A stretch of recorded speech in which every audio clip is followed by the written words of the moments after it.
Good morning, my dear students of both first year and second year. Today I have come before you to present a class on, that is, I had better say, the second session on verbs, verb item. We usually fall in confusion. What are the types of verbs? The world of verb is a large one. Okay, a lots of verbs out there. Some verbs are very much known to us. Some verbs are not at all known or actually foreign to us. So what can we do?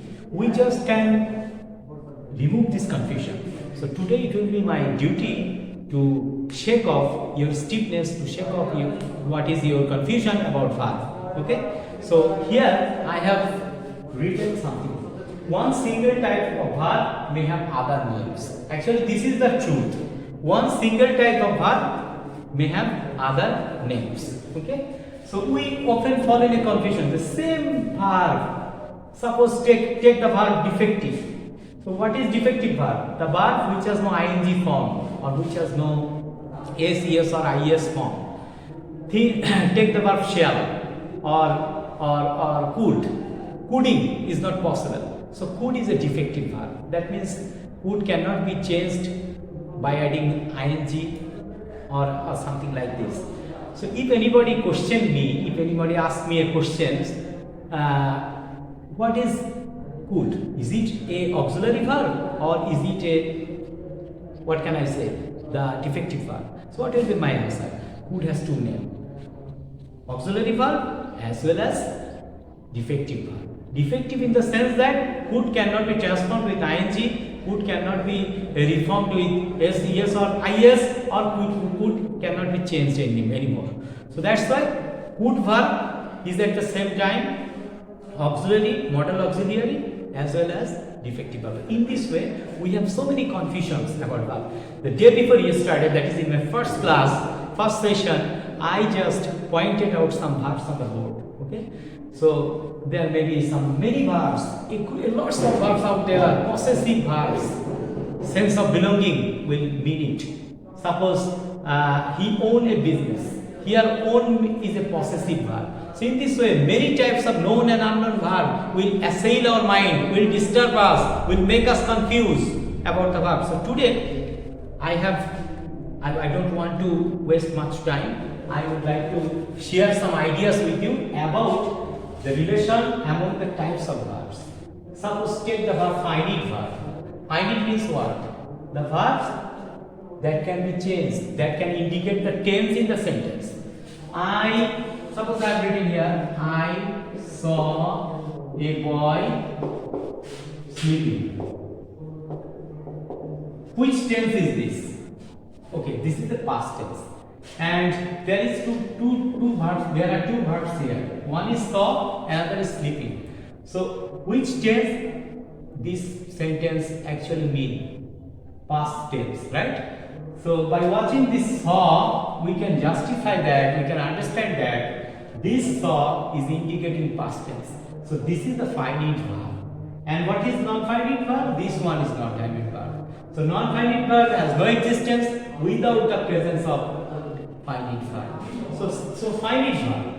If anybody call it a transitive verb, okay, he is also correct, because after this verb there is the opposite, boy, right? So this is a transitive verb. And intransitive in some ways, intransitive it is also possible. Lexical verb. What does lexical mean? Lexical means main. That is, what is finite, what is principal verb, that is lexical verb. So finite verb, lexical verb and principal verb almost the same. Okay. Then transitive verb I have told. Intransitive verb. What is intransitive verb? He cries. He cries. Like this. There is no object here. So cries here an intransitive verb. The verb which has no object. And if somebody asks us a question, say, sir, cries, isn't it a finite verb? Yes, this is finite verb. Is the principal verb. Is the lexical verb. And is an intransitive verb. So one single verb can have other names. Okay? Then what? Lexical verb. I already have told you that lexical means what? Main verb. So principal verb, transitive verb, lexical verb, the same thing. Then linking verb. What is linking verb? The verbs that makes up the link between two and one noun with another noun, with one noun with another adjective. Then he feels unwell. Sorry, he feels unwell. This feels is what? The linking verb. In short, I have written LV. And unwell means what? Adjective. And what? This he is pronoun. So pronoun and adjective. Noun, pronoun and adjective.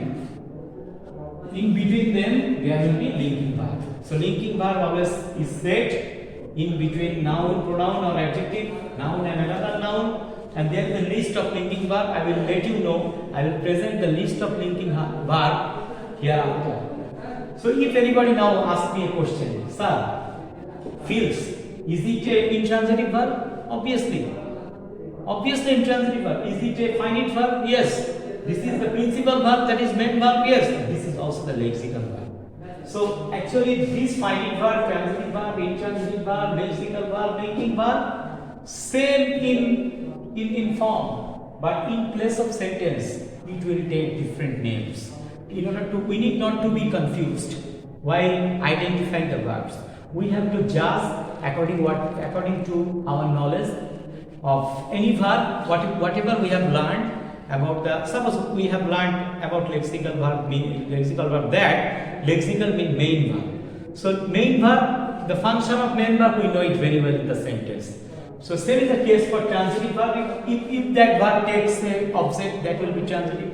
Another thing, transitive verb has some types. There may be bitransitive, monotransitive, okay, monotransitive, then what? Then ambitransitive, complex transitive, then pseudo-transitive.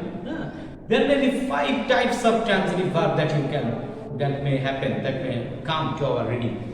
And one thing, a reflexive verb, that is himself, herself, also may happen in the form of a transitive verb. Okay? So then go here, finite, non-finite verb. I already have told about these sentence. This one is finite verb and this was a non-finite verb. That is non-finite verb, what? The verb that exists taking the help of the finite verb, taking the power of finite verb. So sleeping has no meaning without the existence of saw. That's why sleeping is the non-finite verb. So this non-finite verb has also a classification. Okay? What is a classification? That is the principal verb, gerund and infinitive. So in our later part of the class, we will be knowing about this sort of verbs again, and then we will go for practicing verb items. Okay? So thank you very much for keeping patience on me for this class, and keep watching and keep knowing what is new and what is unknown. So I believe that this class is going to be very fruitful, very helpful to you. Thanks a lot. Thank you very much.